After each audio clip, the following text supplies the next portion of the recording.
Olá a todos, sejam muito bem-vindos ao nosso trabalho de extensão sobre o uso campeão e a sua função social da propriedade. Para começar, apresentaremos os fundamentos da uso campeão e a sua relação com a função social. De acordo com a Constituição Federal, no seu artigo 5º, inciso 23º, expressa que a propriedade atenderá à sua função social. Somado a isso, a função social da propriedade no direito brasileiro mostra que a propriedade é um princípio fundamental, que deve atender tanto ao direito individual do proprietário quanto ao direito coletivo. Mas quando entra o uso campeão?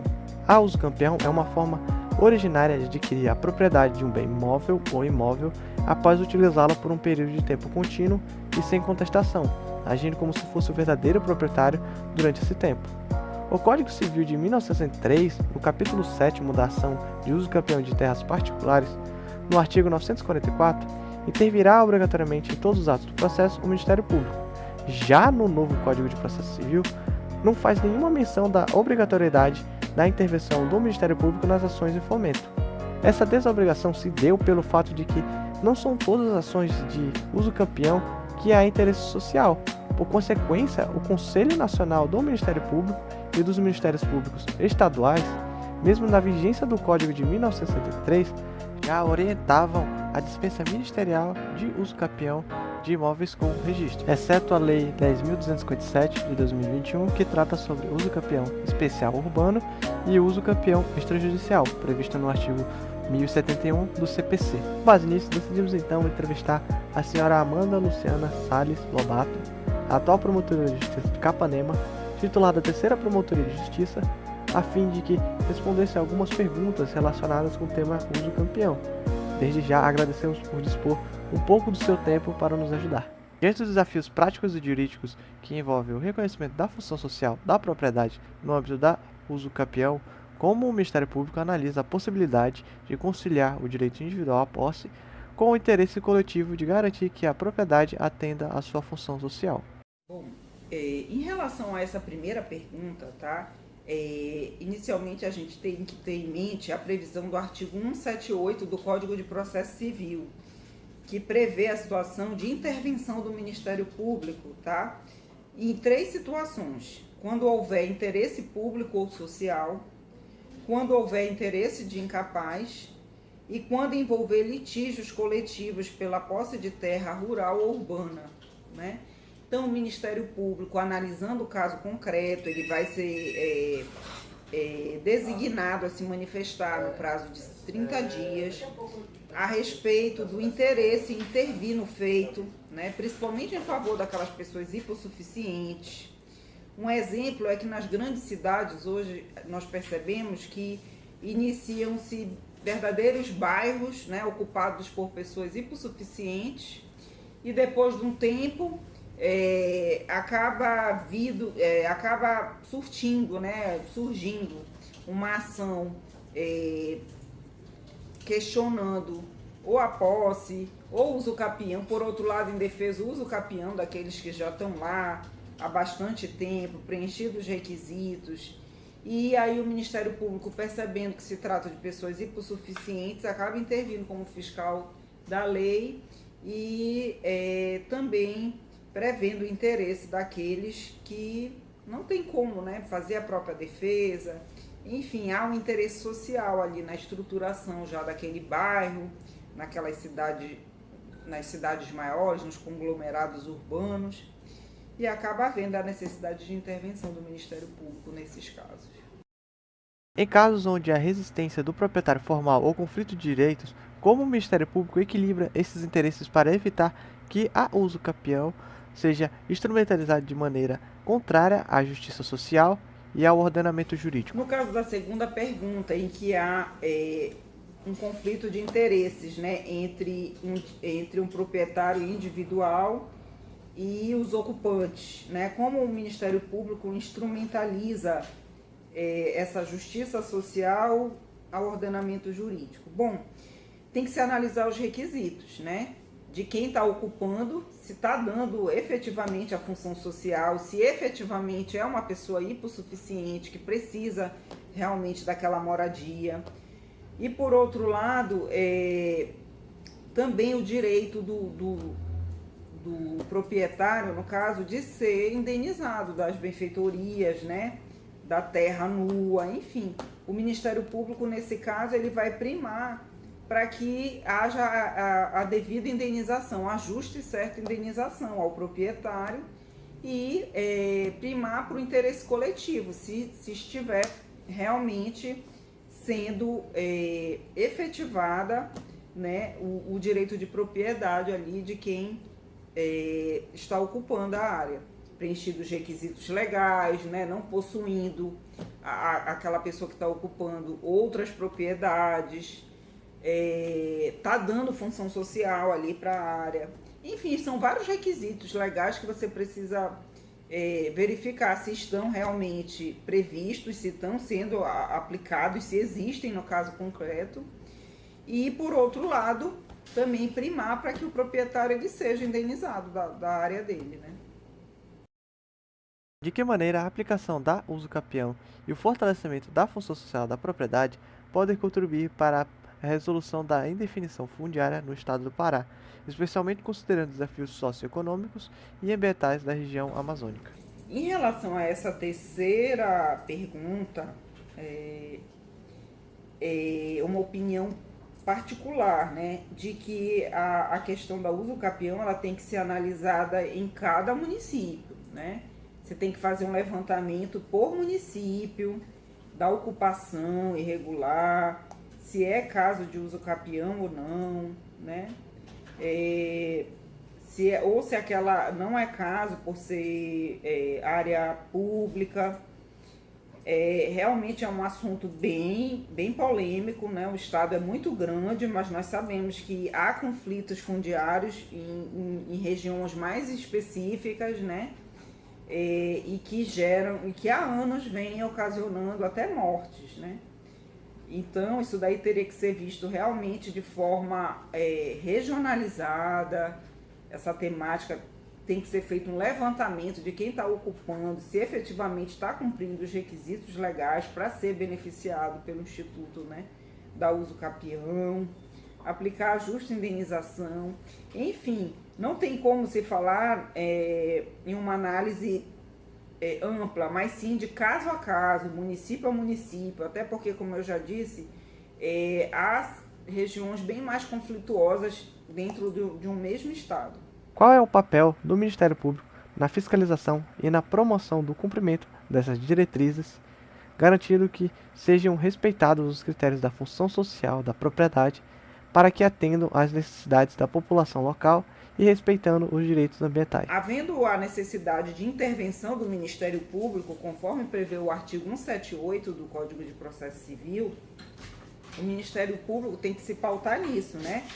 Em que seja respeitada a função social da propriedade, para que atenda à necessidade da população local, que seja respeitado os direitos ambientais, né? Tem toda uma legislação específica para isso, seja preservada áreas no caso de preservação permanente, em que há uma legislação ambiental a ser aplicada no caso concreto. Enfim, é uma matéria que você tem que analisar caso a caso, não dá para tratar de forma genérica. A cada processo, certamente, haverão desafios e o Ministério Público tem que primar para que os preceitos e princípios constitucionais eles sejam observados. Quais são as implicações da função social da propriedade na possibilidade de uso campeão de imóveis, embora não atendam os requisitos legais de posse e estejam situados em área de interesse social?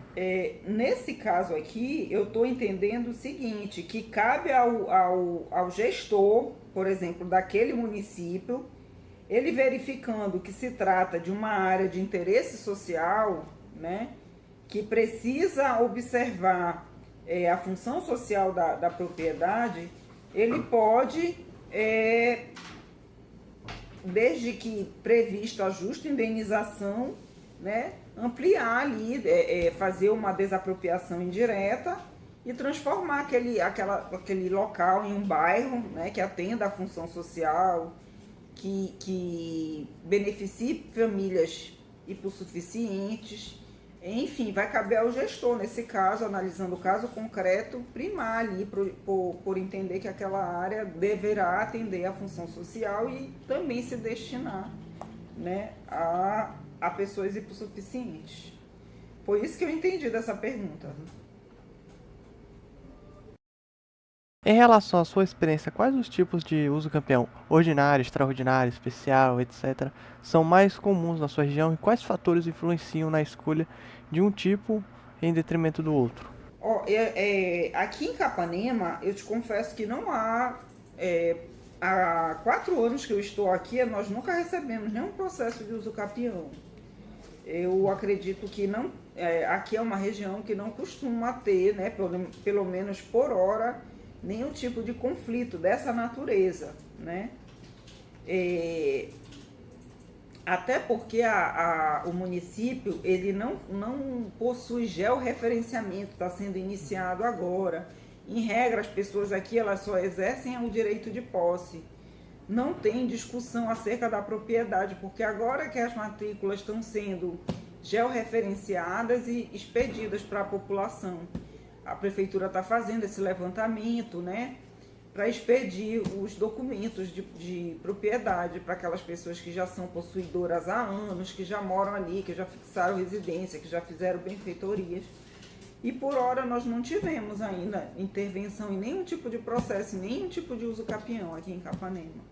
E nem sequer ações processórias também nós recebemos, né? Diferente de outras regiões, como o sul e sudeste do Pará, que é comum grandes conflitos, né? Seja por área urbana, seja por área rural.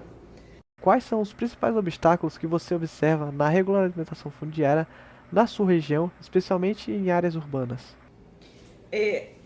Eu posso falar por Capanema, né? Um dos obstáculos aqui é a falta de divisão, né? Não existe a regularização fundiária, as pessoas não têm documento, como eu disse, elas só exercem a posse da terra.